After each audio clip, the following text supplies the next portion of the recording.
Benko Gambit trap, Puffy wall 1996. One tiny pawn move and your rook is gone.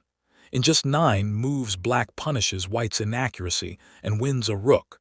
Let's break down every move and the trick behind this Benko Gambit trap. Quick position summary, show board. First move, white plays d4. Voiceover, white takes space and opens lines for the queen and bishop, a classical first move. Simple, flexible. First move, black replies with knight f6.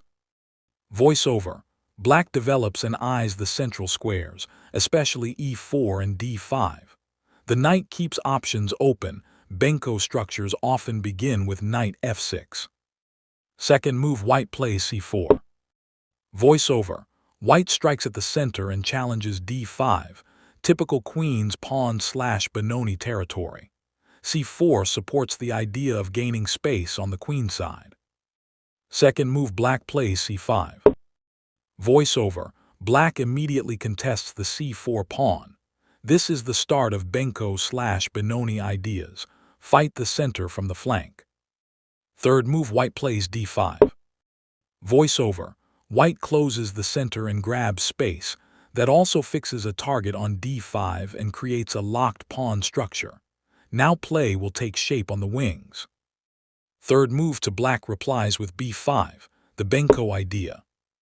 Here, the mark of the Benko Gambit, b5. Black sacrifices queenside pawns or gives them up in a different way to open lines, especially the file and the long diagonal from g7 to a1 once the b pawn moves. The aim, activity and pressure on the queen side. Graphic, show arrow b5, right arrow c4 and annotate, open a file/long diagonal. Fourth move, white plays b3. White tries to meet b5 by supporting the c4 square with a pawn from b3 and preparing to recapture. On the surface this looks natural, but it has a hidden cost. The pawn from b2 moves away, opening the long diagonal a1 h8. Keep that in mind. On screen text, warning warning, long diagonal a1 h8 opens. Fourth move, black replies with b takes c4. Black captures on c4 normal. By giving up the b pawn tension, black prepares to exploit the now available a1 h8 diagonal. Fifth move, b takes c4. Voiceover, white recaptures with the b pawn landing on c4. Material is equal, but note, the b pawn has left b2. The a1 h8 diagonal is now potentially dangerous for white because b2 is empty. Fifth move, black replies with d6. Solid, black shores up the center and prepares the fianchetto setup and development. Sixth move, white plays knight c3.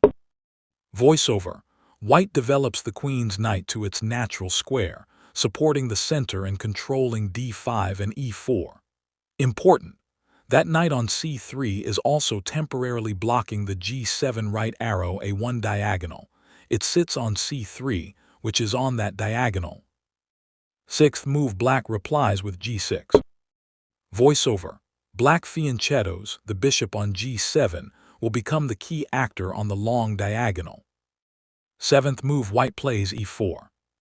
Voiceover, white expands in the center. This pawn push gains space but also becomes a tactical target. When you push in the center without full development, central pawns can be hit by tactical jumps. Seventh move, black replies with bishop g7. Voiceover, black finishes the fianchetto. Now the bishop eyes the long diagonal. Remember, b2 is empty, and c3 currently blocks the bishop's path to a1. Eighth move, white plays knight f3. White develops the kingside knight. Both sides are nearly finished with development, but watch for tactical shots. Eighth move, black replies with knight takes e4, the tactical strike. Voiceover, lean in. Black plays the decisive tactical idea. Knight takes e4. The knight from f6 jumps to e4 and captures the pawn. Why is this move so dangerous? Because it tempts white to recapture with the knight on c3, and the act of leaving c3 will unblock the g7 right arrow a1 diagonal. Ninth move, white plays knight takes e4. White obliges and captures the knight from e4 with the knight from c3. This looks natural. You simply recapture material. But there's a fatal oversight. By moving the knight off c3, white removes the single piece that was physically blocking black's bishop from attacking a1. Ninth move, black replies with bishop takes a1, the payoff. Boom, bishop takes rook on a1. Because b2 was vacated earlier, b3 c4, and the knight left c3, black's bishop now has an unobstructed diagonal to a1 and wins the rook. Material swing. Black wins a full rook for a knight. That's decisive enough for white to resign in many practical games. Why white resigned?